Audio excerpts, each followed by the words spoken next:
What's going on, everybody? Welcome back to the channel and the first live stream for me for 2024.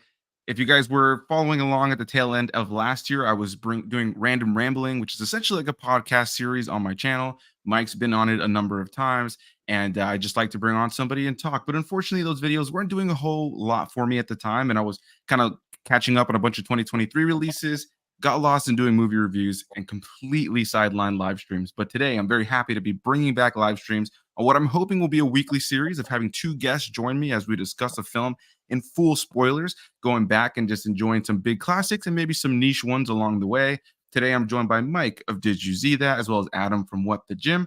And as usual, you guys can find the links to their channels down below in the description box, so go give them some love. And as the title suggests, we are talking about the third Captain America film in the MCU, Captain America Civil War. First of all, Mike, Adam, how you guys doing? I'm doing well. Doing well. Doing good, man. Thanks for having me. Absolutely. Yeah, no, I'm very happy to review this.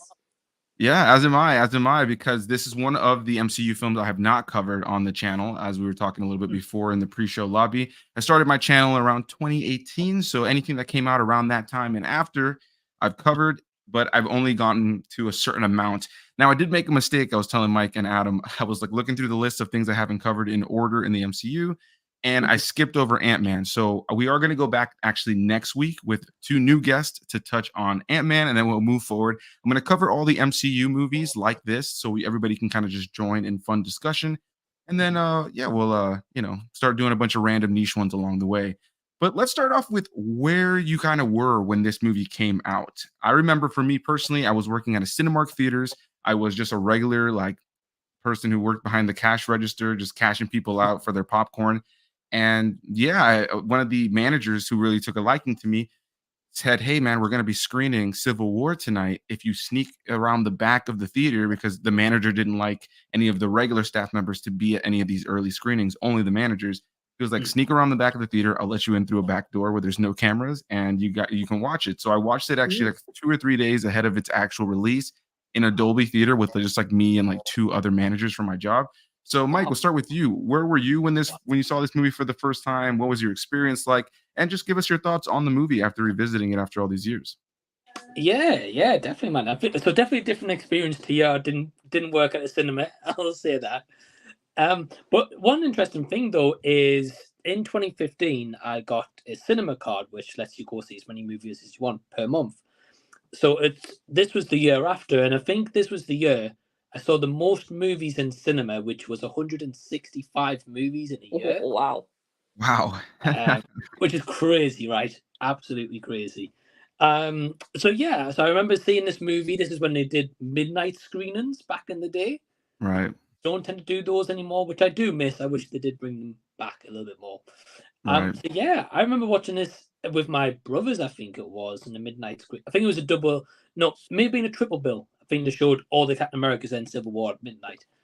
Going back on a rewatch, I checked it out on like the Mondo 4K Steelbook that I've got.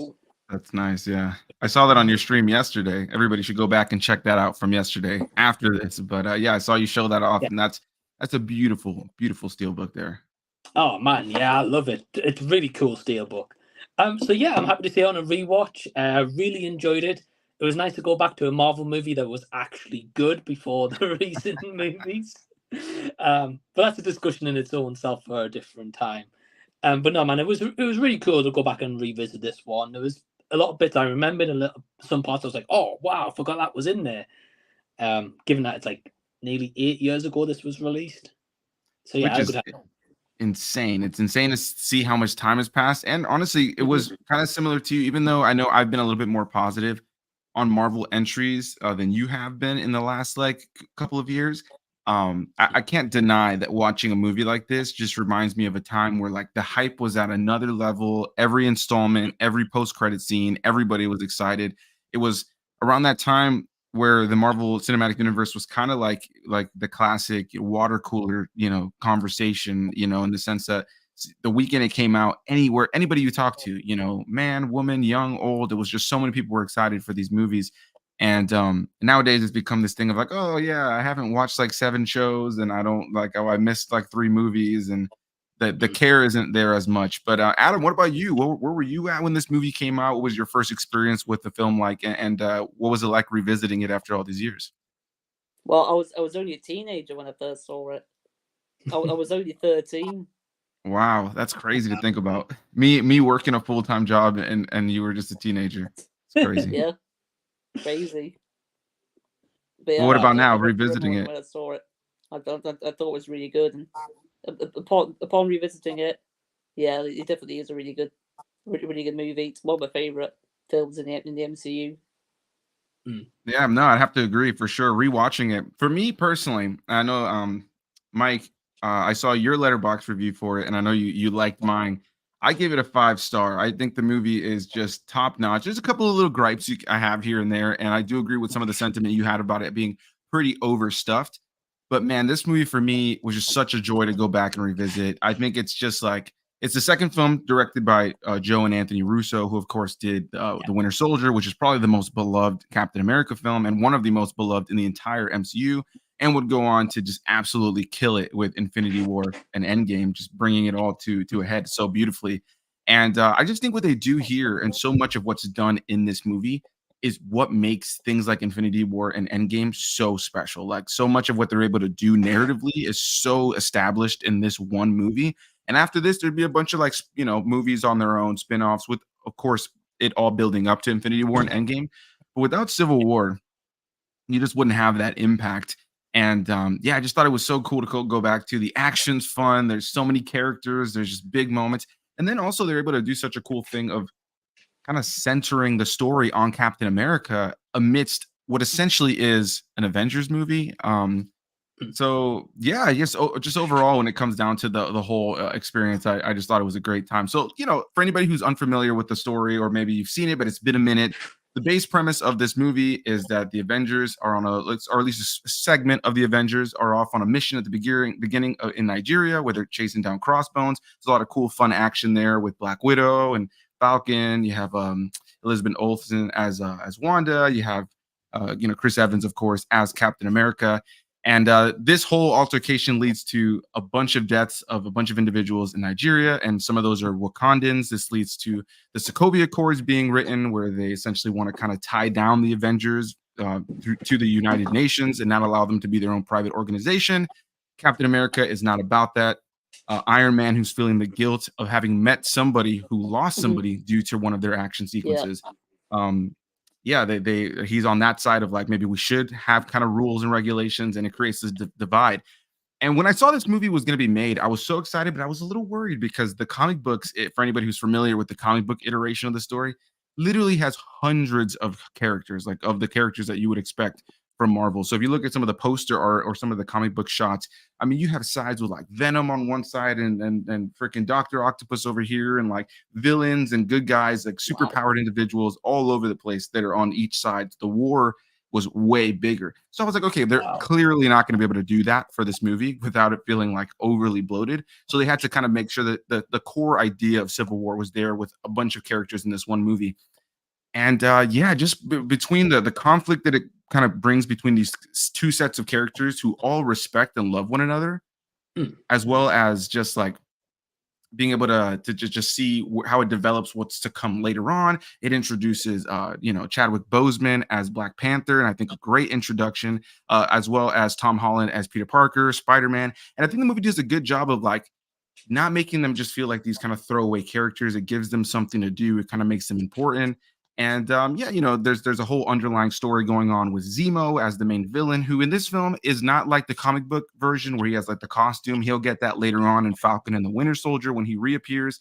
But in this movie, he's just more of the kind of puppet master, so to speak, that essentially tricks the Avengers into thinking that Bucky, the Winter Soldier, was involved with a lot of these crimes happening. And of course, I'm paraphrasing here. I'm skipping over. There's a lot in this movie, and even talking about it, I'm like, wow, this movie has a lot going for it. Mike, let's start with you. Maybe what's one of your favorite parts about this movie in terms of just whether it be the action, the performances, the character work? What really stands out to you when going back and revisiting this movie? Yeah, I think the whole idea of the separation with the government aspect was pretty unique. the fact that the government wanted to ground them and be like, look, you're going to be on our watch. We're going to tell you when you and what missions you can do and what you can't do. And then you got the two sides of Tony Stark being like, yeah, we should do this. And Steve Rogers be like, no, this is a bad idea. I think that whole divide, because after all these movies, they actually finally address some of the damage to these buildings. Right. And I feel as if in superhero movies, they never address that. Right. They're just like, oh, that building, that skyscraper fell down. That's cool. You guys saved the day. It's okay. We'll just have to... Because surely in this world, the public are paying massive taxes to rebuild these buildings, you know? Right, yeah. You'd think so. But yeah, it just never gets addressed, really. So I like that in this one, they actually do address, like, look, this is the damage you've done and this is the repercussions because of it. So yes, it's all cool actions, but I like that they added a different storyline into it. Yeah, I love that element of the movie. I love that there's a sense of stakes to the events that have happened before. I love that scene where we see General Ross, who, of course, William Hurt comes back to play in this from the Incredible Hulk movie. This, I think this was just his first return back into the MCU since the Incredible Hulk movie.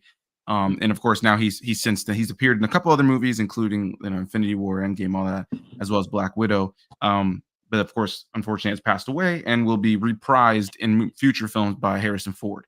Most notably in the upcoming Thunderbolts, which is essentially like an anti-hero kind of team. Then I'm pretty excited to see that movie, to see how it pans out, and I'm curious to see how Harrison Ford takes on the role. I'm curious to see how he is in the role of General Ross, especially since we've never seen him go Red Hulk, which is who the character is. I don't know if we'll ever see him turn into Red Hulk in these movies, and if it'll be Harrison Ford as Red Hulk, but we'll see.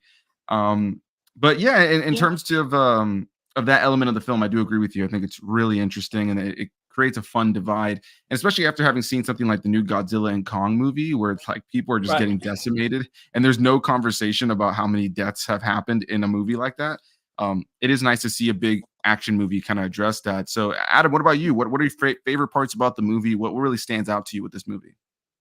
Well, I love pretty much everything about the movie. I think it's very interesting that there's two different sides going on with the heroes. And I think everything about it's awesome, pretty much. But I think my favorite part about it is probably the airport battle scene, and the third act of the movies. Yeah, it's just fantastic. Yeah, no, I love that entire sequence in the airport. I mean, I think it's the highlight for most people, right? It's just like a geeky good time. There's so many great moments of action, humor. Everybody gets a moment to shine, which is where I think that the Russo brothers have really shined as filmmakers for the MCU, is that they did such a great job of like having characters sometimes, because there's so much going on. Sometimes the characters can only get such little screen time, but they do a good job of giving them impact, of giving them like everybody has a moment. So in that airport fight, for everybody to have had like a funny moment or like a cool moment or just a moment to kind of like have the upper hand or kind of see us getting their ass kicked, I thought was a good job to kind of like keep a balance of it. And there's even just like small moments. I've always loved the moment where Spider-Man meets Captain America, and they have that whole like, where are you from? Queens. And I think he says Brooklyn. Yeah.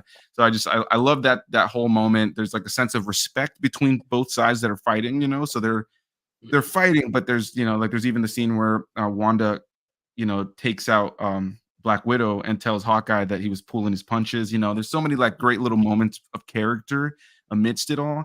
But what do you guys think? I'll start with you again, Mike. How do you feel about the airport fight being the big middle fight and the ending being a little bit more intimate? Do you prefer the fact that the final fight was a little bit more intimate and the big action was in the middle? Or do you feel like it should have been the other way around? Yeah, I like how it was structured, because the airport battle you mentioned, Perez, I think great point. Like everyone gets a time to shine.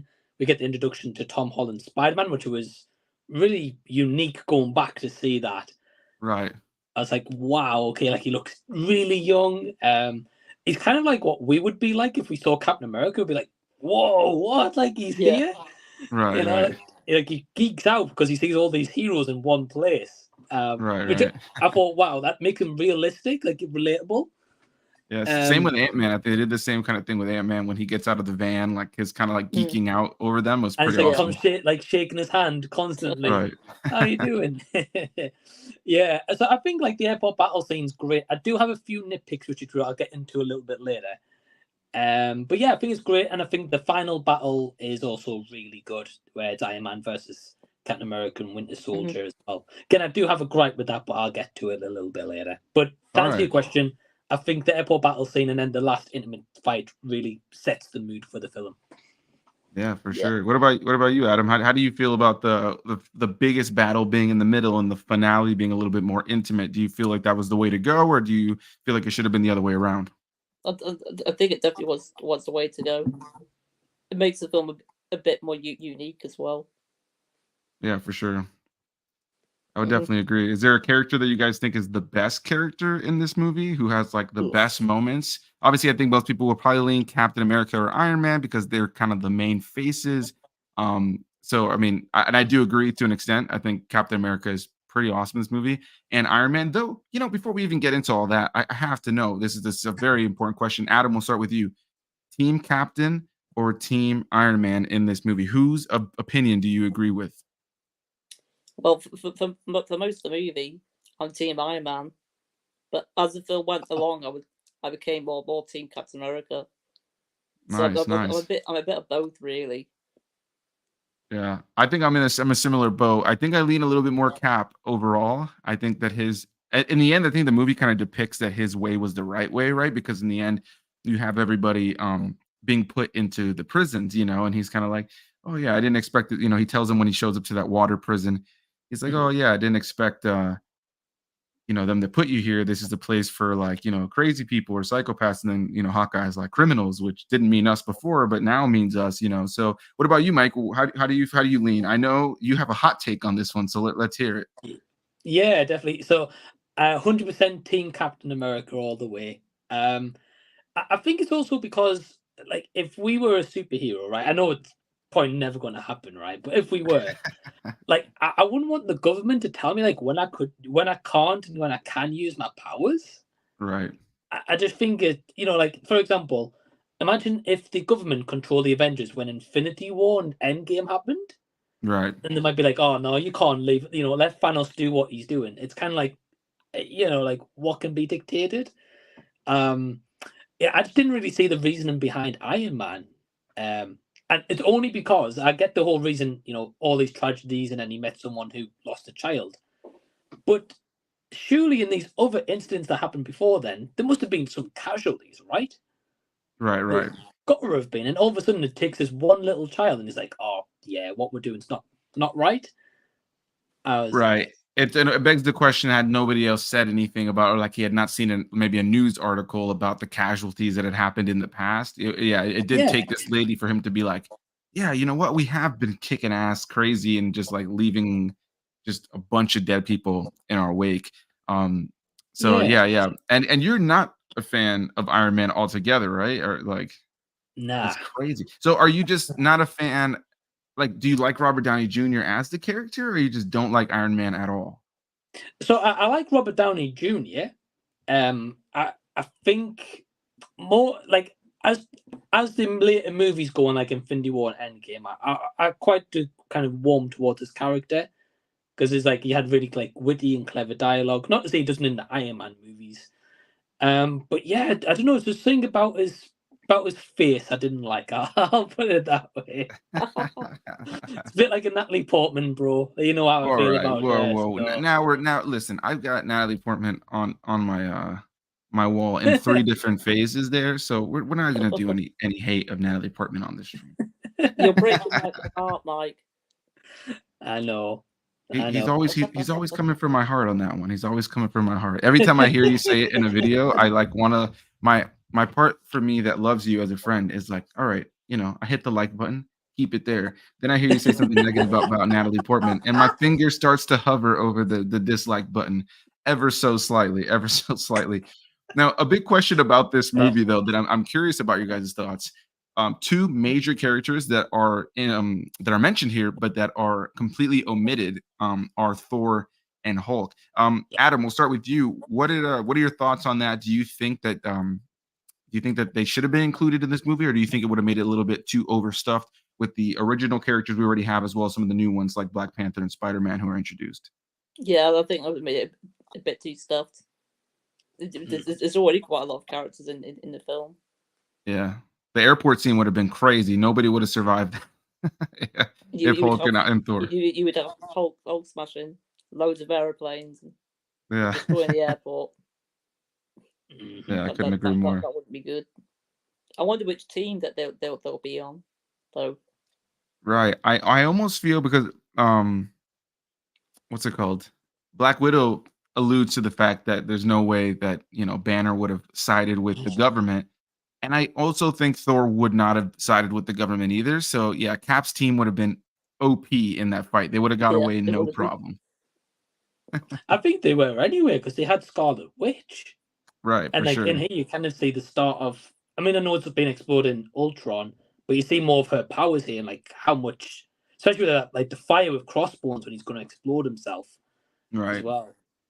Yeah, I think this movie also does some great things of just like setting up so much of what came on later on. Like without this movie, WandaVision doesn't work as much as it did. Infinity War Endgame didn't work as much as it did. So yeah. What about you, Mike? Do you feel it would have been a little too overstuffed to have Thor and Hulk in here, or do you wish that they had been included? I think it's nice that they reference them, so at least you kind of question what's going on, where they're at. But I definitely agree with you guys. I think they would have been Captain America because, of course, Bruce Banner, I can't imagine him being contained. Right. And Thor, I can't imagine him getting told he can't go to Asgard anymore, so... Right. Yeah, I think if they had them in, because I feel as if the introduction we get to Black Panther and Spider-Man is good. Again, a few gripes I've got towards the end, which we'll get to. But I feel as if, for most part, like those characters get time to shine, especially as this was the big moment for Spider-Man and Black Panther. Right. I feel it would have been just a bit overstuffed, yeah. Cool. Yeah, no, I think I agree for sure. It would have been cool to see them, but I do think, it would have created a bit of a power imbalance, and it would have made it tough to kind of have new characters like Spider-Man, and this was even Ant-Man's first team-up movie. This is his first time teaming up with somebody. He had Falcon in his own movie for like that brief cameo, but it wasn't really like a big team moment. And I do agree. It probably would have been a little bit too much. And of course, it ended up setting up a really good movie with Thor Ragnarok, with Thor and Hulk being off on their own, which was a good time. Really quickly, before I get too far away from some of the comments, Malignant has entered the chat again. Oh, no, that movie. The View with Drew says, "Hey everyone, what's up? Hey, how's it going?" Hey, Drew. Cinematic saying, "Anthony Perez, employee of the month since Civil War." I wish. What's so funny is that my manager at that Cinemark, she did not like me for whatever reason. All the assistant managers liked me, the ones who actually ran the floor, but like the general manager, she just never liked me for some reason. So thank God for the managers who did like me, that wanted me to come check these things out. Eric Patterson says, "Hey there," and also says, "Team Captain America." And then the most important comment in the mix, Chad popping in was saying, "No Natalie Portman hate." Get out of here, Chad. And Cinematic saying Natalie Portman has entered the chat. He can get out as well. I love it. I love it. Oh, Now, let's touch on some of the new characters that are introduced here. We've kind of briefly mentioned them. Adam, I'll start with you. Chadwick Boseman as T'Challa. Of course, it's just insane to me to go back to a movie like this, see him so healthy and fit, and just know that, of course, he was battling, cancer in the coming years, and ultimately passed away really not that long after this in the grand scheme of it. And it's already been a couple of years since he's passed. It breaks my heart to think about, honestly. And so Adam, what did you think about T'Challa as Chadwick Boseman? What were your thoughts on him as the character and the setup? I thought it was really great. We didn't get loads of scenes with him, but the scenes we did get were done really well. He was definitely one of the standouts for me. Yeah, absolutely. Yeah, I definitely have to agree. What about you, Mike? What were your thoughts on T'Challa as Chadwick Boseman as T'Challa in this? Yeah, great introduction. I feel as if they did him really well because they gave him a purpose to be there. Right. They gave him a purpose to go after the Winter Soldier as he was framed for killing his dad. Right. I think he added a lot in the battle scenes, and just establishing the character, I think, did really well. I wish we got a few more scenes with his dad, however, to just give a bit more impact to his death. That would have been good. Yeah, for sure, for sure. I'm glad that they gave us more, at least to some degree, with that in the Black Panther movie, kind of getting like to see his father when he was younger, as well as being able to, do some of those the spiritual scene where he gets to speak to his father and some of the other ancestors. I think at least added to what we saw in this movie. And I also love that in the end he ends up overhearing Zemo in his discussion with Captain America and Iron Man, and he still could have just raged and gone after Bucky, but Bucky already had so much going on his hands with Iron Man learning, which we all end up learning in this movie, that Bucky was the one who ended up killing Iron Man's parents. And so he learns that through a video recording, and that starts the whole final war. And I like that Black Panther was like instantly kind of like humbled himself a little bit, and he had the man like that was responsible for the death of his father right in front of him, but he chose to. I love the scene where he's going to kill himself and he grabs the gun and he's like, "The living are not done with you yet." Like, I love the way that Black Panther handled all that. I just love his character and how it's tackled here.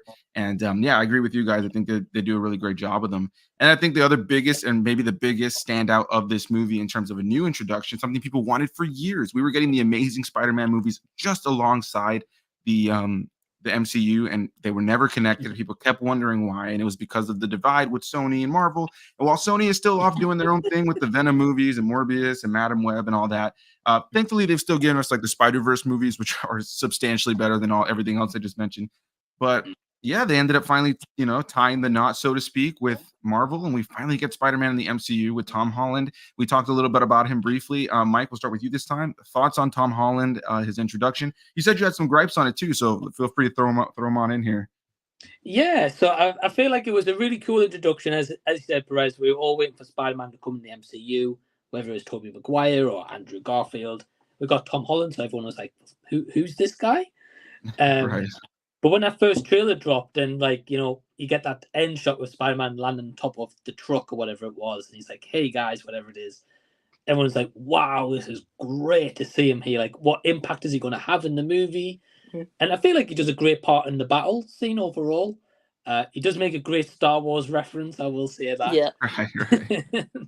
I love that. I love that scene. I like he does the same thing in Infinity War with aliens, which I love. I love that joke. I wish they kind of kept it going. They kind of haven't done it in a while now, but I wish they would have kept that joke running, to be honest. Yeah, I do as well. I think it's good how they go reference like, God, like how young is this kid? Like who is he? Right. He must love his 80s movies. Right. Yeah. And he's super funny in that action scene too in the airport. I love when he's fighting Falcon and Winter Soldier, and he's like, "You have the right to remain silent." Like, it's just like he gives off that youthfulness of Spider-Man that we hadn't really seen with the other two. Andrew Garfield gave it the most, I would say.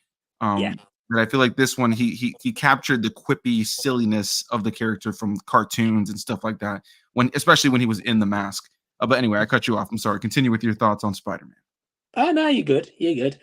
So I agree, Perez. Yeah, I think he was a great addition, great standout moment, like real highlight of that battle scene for sure. The only kind of gripe I got, I know towards the end he wanted to keep fighting, and Tony Stark's like, "Oh look, stay down. I'm going to tell Aunt May."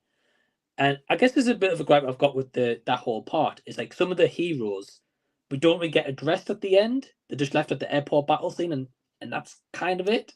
Right, yeah. So it's not like a big gripe, but it's just something I was a bit like, so did Spider-Man just swing off? Did he wave goodbye to everyone? Like, what happened to him, Right. It is a situation where it's far more, it's a movie that works and is impactful if you have seen everything versus being a movie that like sets up and kind of ends things on its own. It's a lot of these characters. Ant-Man's another one. It isn't until Ant-Man and the Wasp that we end up, learning that he got arrested for that, and so they put him on house arrest and all that kind of stuff. But they don't do anything with that in this movie, and so I definitely agree with you. What about you, Adam? What do you think about Spider-Man, Tom Holland being introduced here in this movie? He's another great inclusion. He definitely has some of the funniest moments. Yeah, I definitely agree. Especially in the part with Bucky with Bucky and Falcon. Just that whole sequence is really funny. Yeah, I love that sequence. I love when he's running on the wall, on the glass, and they're like, "What's that?" And they're like, "Everyone's got a gimmick." And then he comes and slides in. The whole thing, just like the way it's all like edited together, catching Bucky's hand, being like, "You have a metal arm? That's so cool!" Like he's so silly amidst all of it, and it was just so much fun to watch. Like when I was sitting here watching it, I was enjoying all the dialogue and I was enjoying all the story, but I was just so ready to get to these key action moments because the movie has a lot of really great ones throughout the course of the movie that are edited together so well, that are so much fun. And there's small ones too that you might forget about that might get like overshadowed by something like the airport team. I love that stairwell fight with Bucky and Cap with all the soldiers that are coming up and down, and just like the technical hand-to-hand combat of it. You know, Bucky's like trying to kill people, Cap is trying to keep them alive, throwing people over the railings. There's just so much going on. The choreography there is beautiful, as well as the really brief and cool fight when Zemo ends up reading off those Winter Soldier like code words that end up mind controlling him, and he's fighting everybody like in that place that they were holding him in. And I love that whole like hand to hand combat that he had with. You know, some people get wrecked in that. You know, like in that fight, like pretty much everybody does. Yeah. But just like Black Panther pops in there for a second, there's just so much about it that's really cool. Another great action sequence is the one where Black Panther is first originally introduced, and that whole chase happens in that tunnel down below with Bucky and Cap and Black Panther's. Such a cool scene. The way that they're all running super fast alongside the cars. Love all of that. So we'll start with Adam this time. What is maybe your least favorite part of the movie? I don't really have a least favorite moment. All right. Fair enough. I just think maybe the pacing could have been a bit better in places. Nice. But I don't really have a least favorite part though. That's awesome. Pretty minor gripe for a movie. And I kind of have to echo that. I genuinely feel like this is an incredibly well-made movie. I think that they give everybody their time to shine, and that they all have like good motivation. You know, as a fan of the comics, I would have loved to have seen a couple things more in like tied to the story of the comic, but that's just always going to be that geeky nitpick that I have knowing the source material. But as an adaptation of that story with what the MCU had already set up, I thought it was really solid.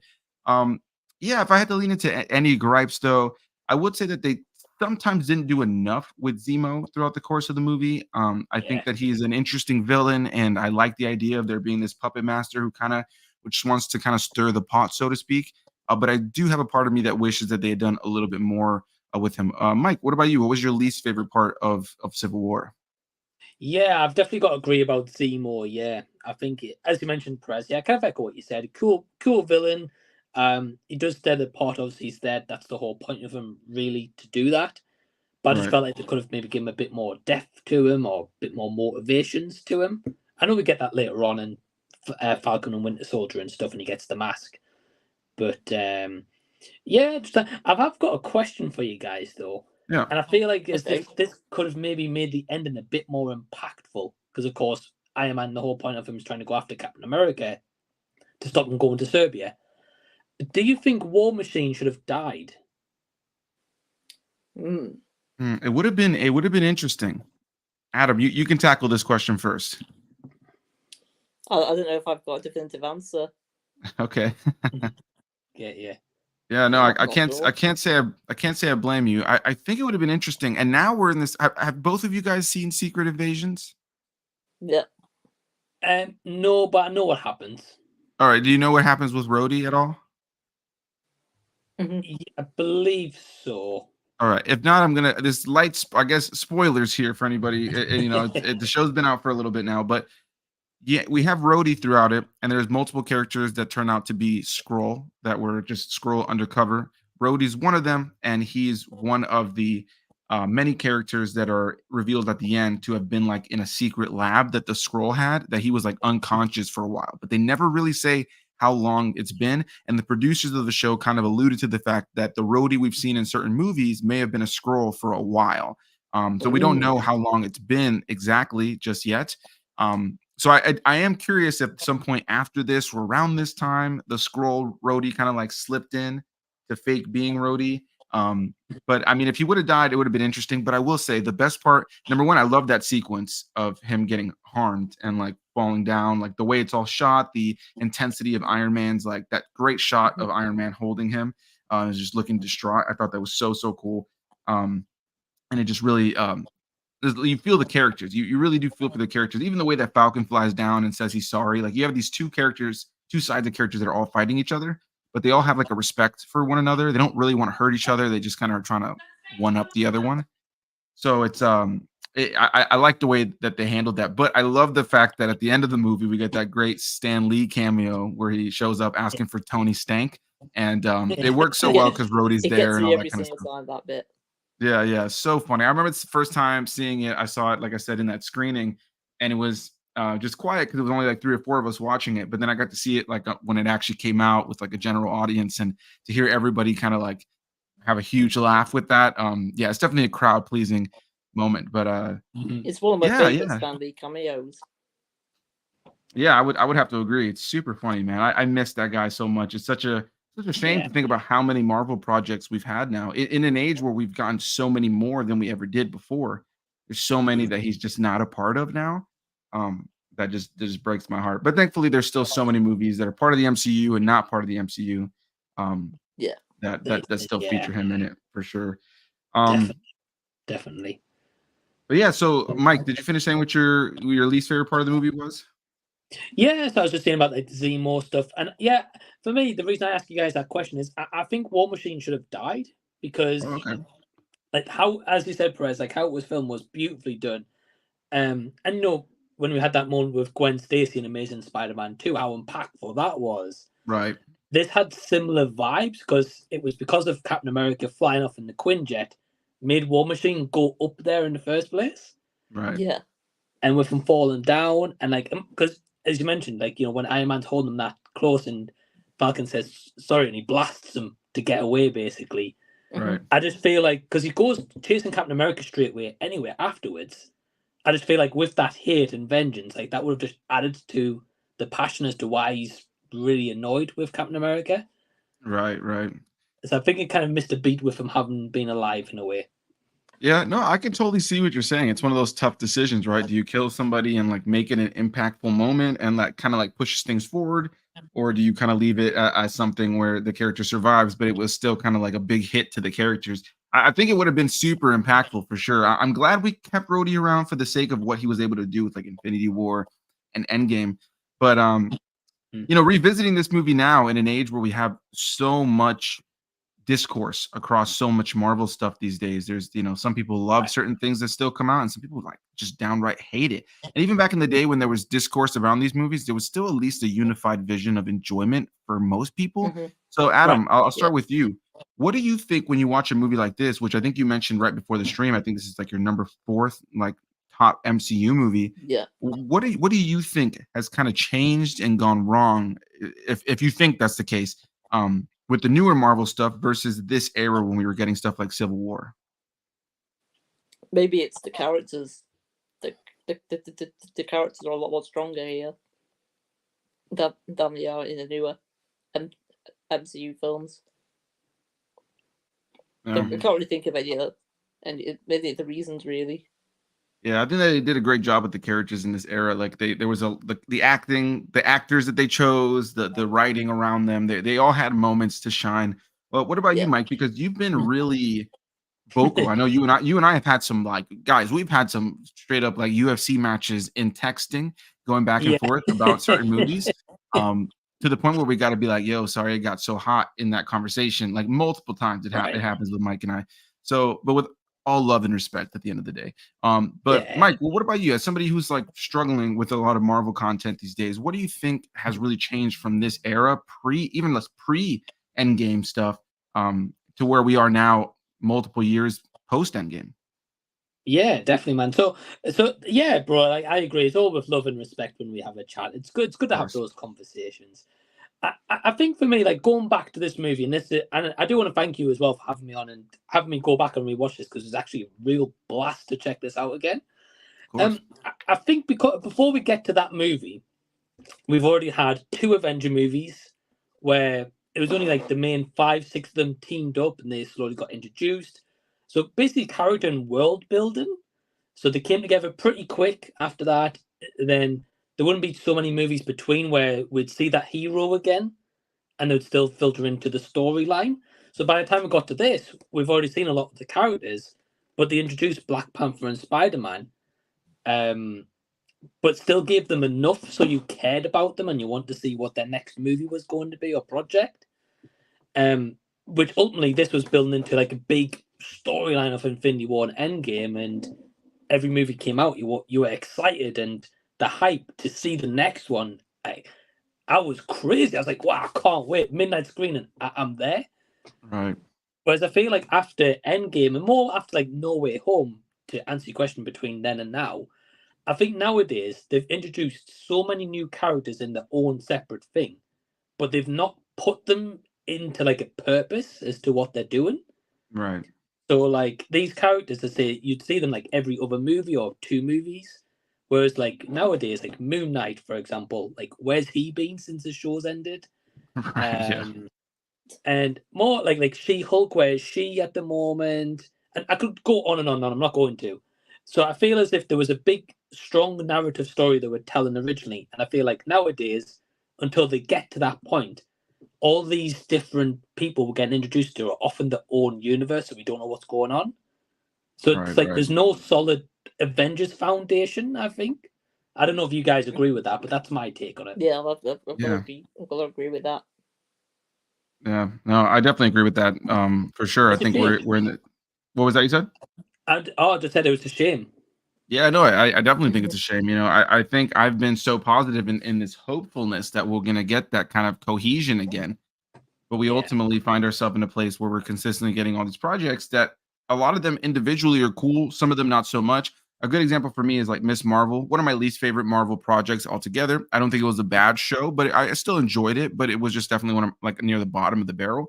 But even though the Marvels also was near the mid tier to like bottom tier MCU across the board, still enjoyed it, but I didn't love it.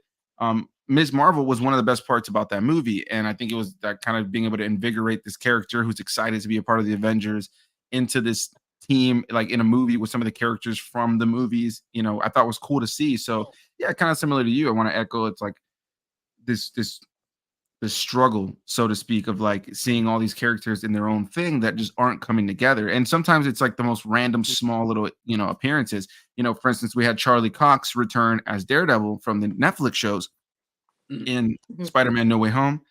Then he would end up reappearing briefly in the newer show Echo that was on Hulu and Disney Plus, literally on the first episode. Now he's got his own show coming on, but it's just like outside of like little moments like that, there hasn't really been a whole lot of like you said, Moon Knight or She-Hulk or the Eternals. Like a lot of these characters, they haven't even made reference, I think, one time to the fact that there's a ginormous Titan sticking out of the earth at the end of the Eternals. So yeah, I do think that there's they haven't mentioned it at all. And it's just why? And that big like Titans, like that visual was amazing. Right. I was like, how are these heroes not flying around and seeing this? Right. It's ginormous. I think that's the problem. There's no like core Avengers right now to bring every of these characters together.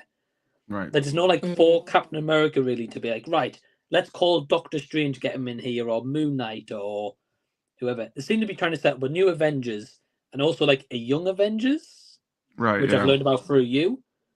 But again, it's like 2 separate things, and then Doctor Strange in his own different universe with possibly Moon Knight and Blade. And like, why are we getting 3 big projects on the go instead of just one big story? There's too much going on.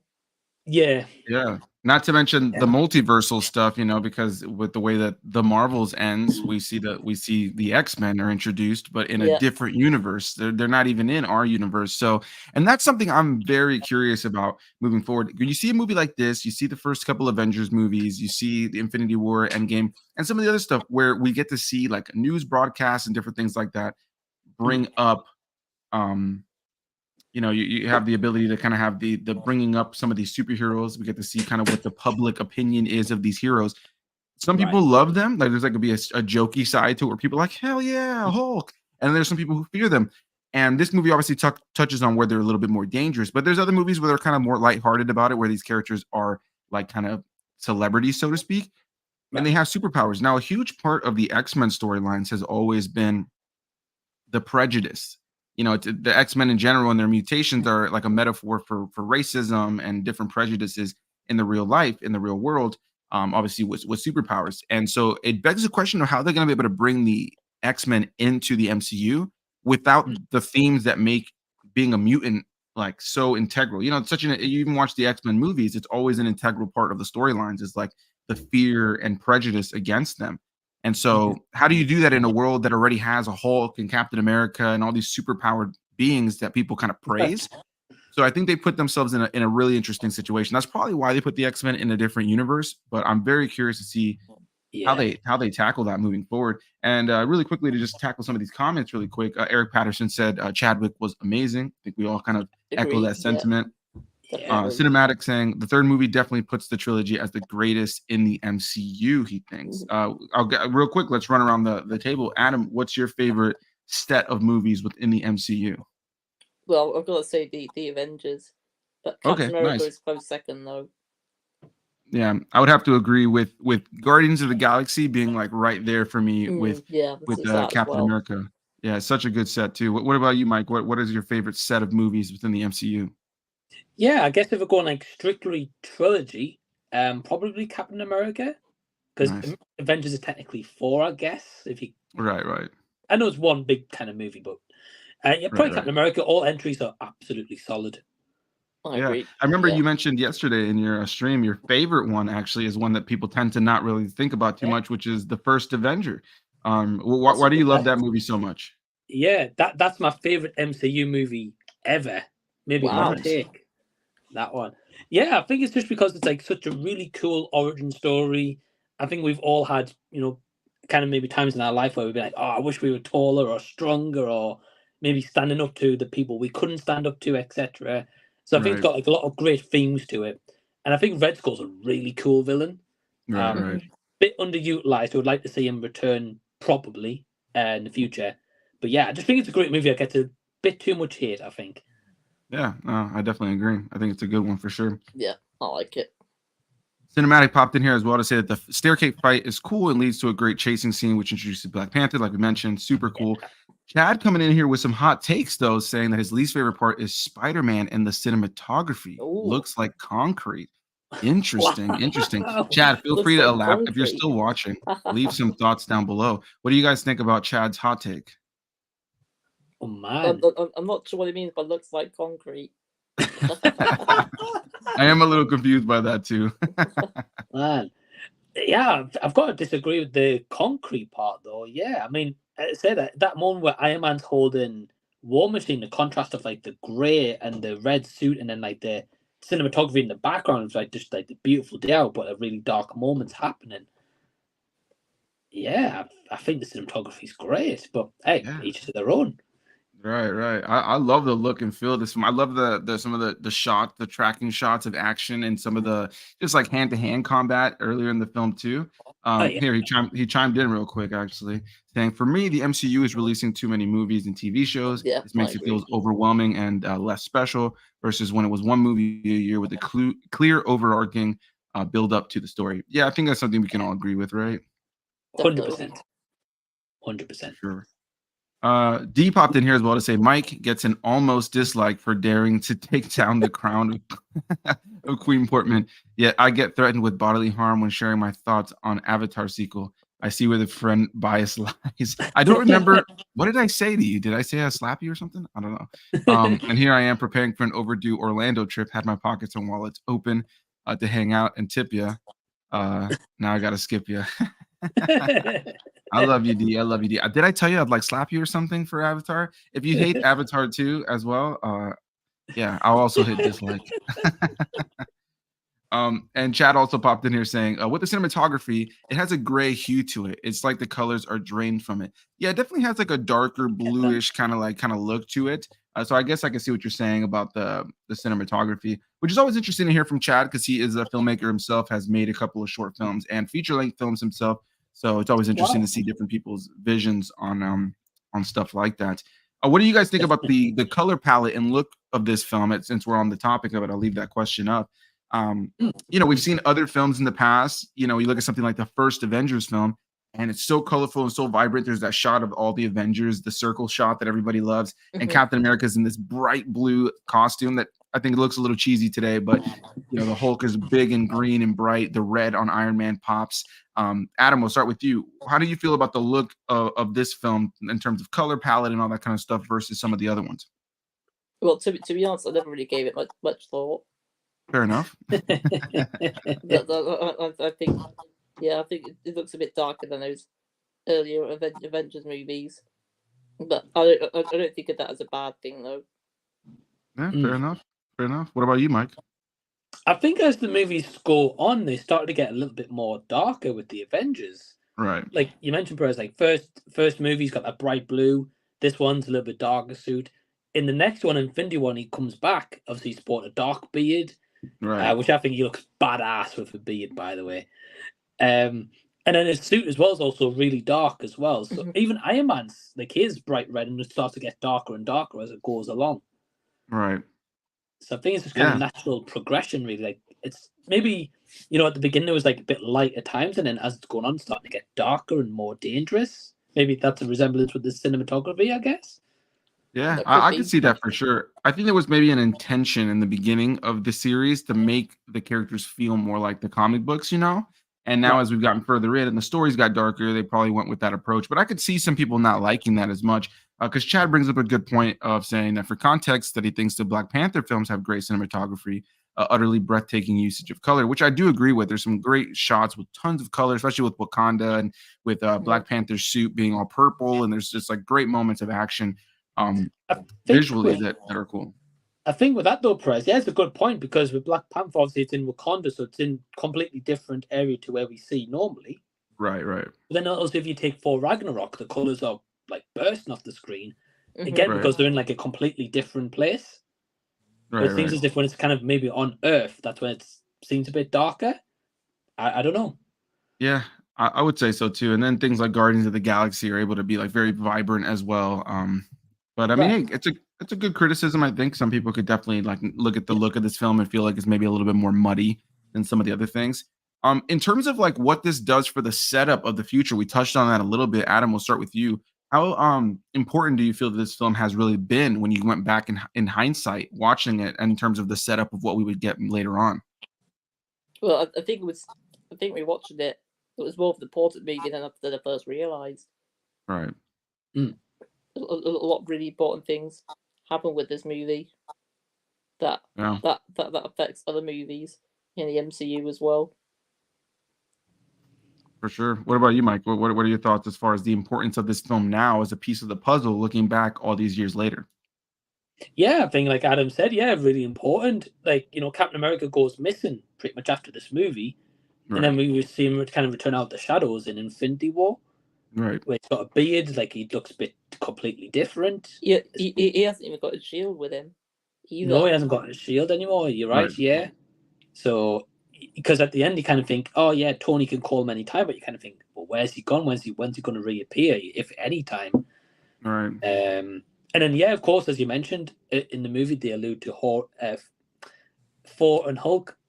Right.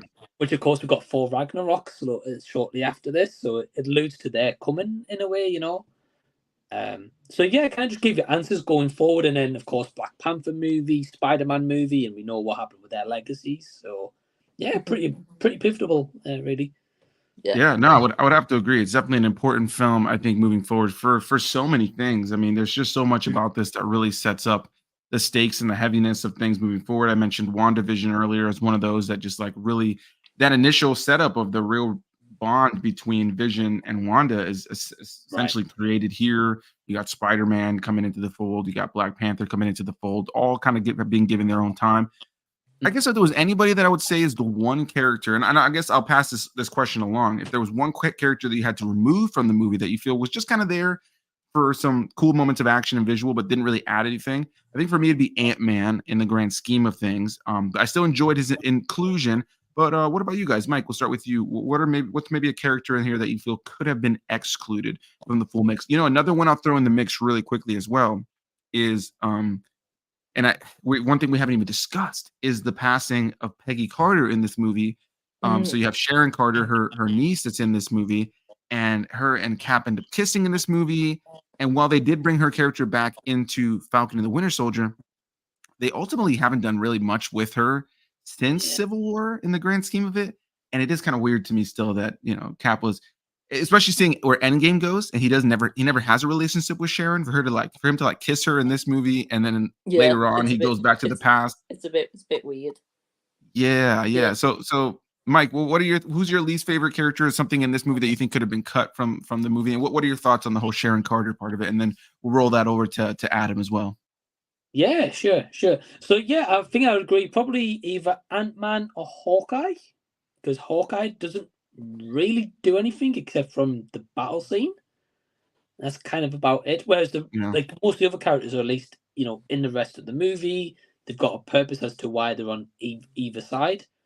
So yeah, I definitely think Hawkeye and probably Ant-Man.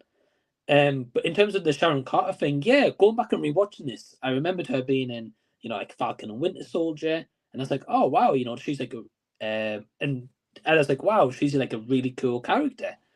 And seeing like them two romance in this, as it was built up in Winter Soldier as well, when they first lived in the flat and stuff together, right. I was like, wow, these have got like good chemistry, and it was nice seeing Sharon Carter in here as well. I just kind of wish they played on that. I mean, I get why they did what they did in Endgame with Captain America, but yeah, I like Sharon Carter though. Yeah, for sure. I like her character. It's just when you look at it and like the fact that later on he goes into the past to be with her aunt, to like live the life he really did, but then he's like macking it with Peggy Carter's niece after she dies in this movie. It was just like very strange when you look at like the way that the story ends up panning out. What about you, Adam? Who's the one character you feel maybe wasn't super important in this movie, and what are your thoughts on the Sharon Carter part of the movie? Well, I'll mention about the Sharon Carter bit first. Go for it. I think she's all right in this movie. I don't think it would have made it much different if she wasn't in it. But for me, my least favorite character is Ever Okay Ross. Okay. Yeah. I just don't think Martin Freeman does a very good American accent, in my opinion. Fair enough. Good point.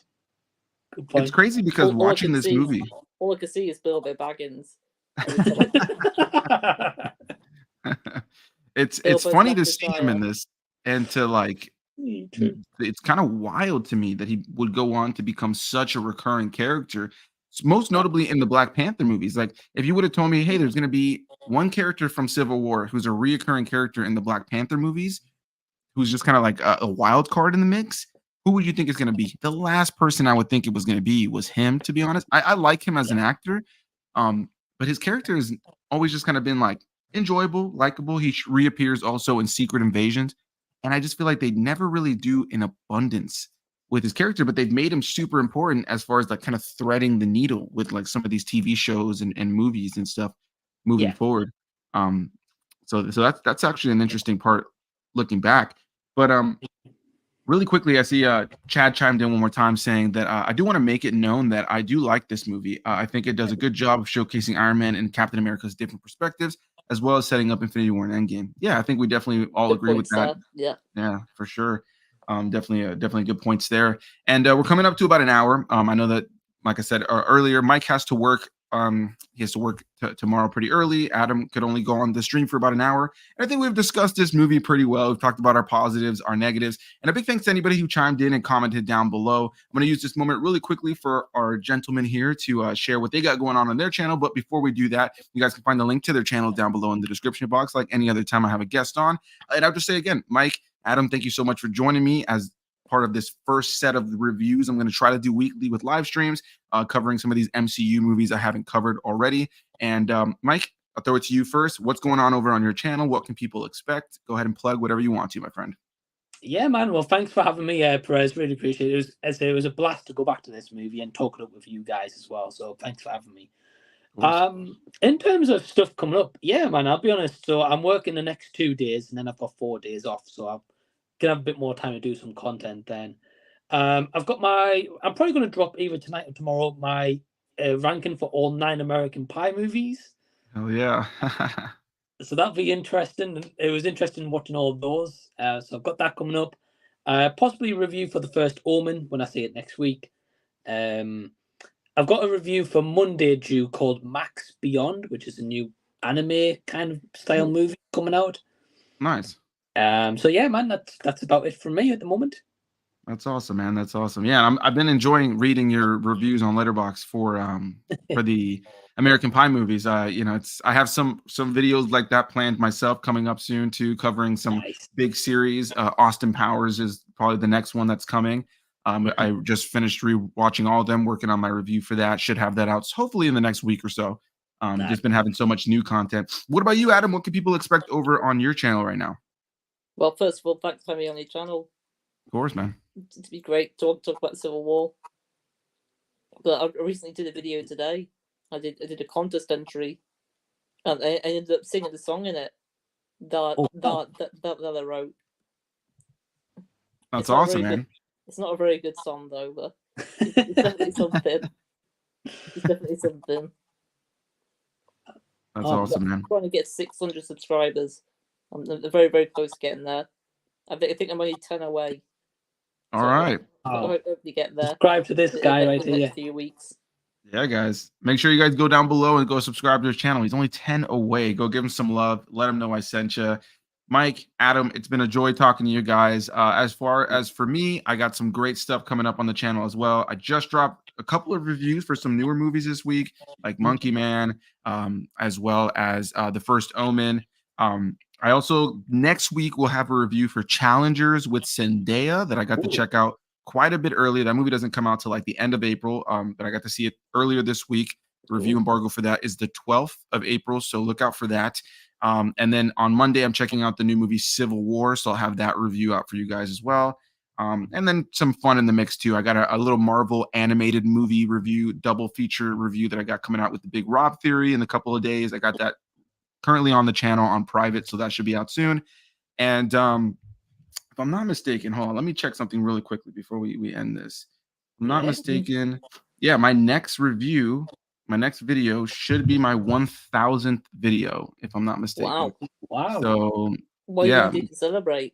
I have no idea. So you know, maybe I just do more of the same. I don't know if we'll do something different, but yeah, just the fact that it's been 1000 videos and some of you guys have chosen to stick around, watch these videos, whether you watch them live or you watch them a week down the line. I'm super grateful to anybody who sticks around, but trying to be time conscious here. So again, big thanks to Mike, big thanks to Adam. You guys should definitely go check out their channels.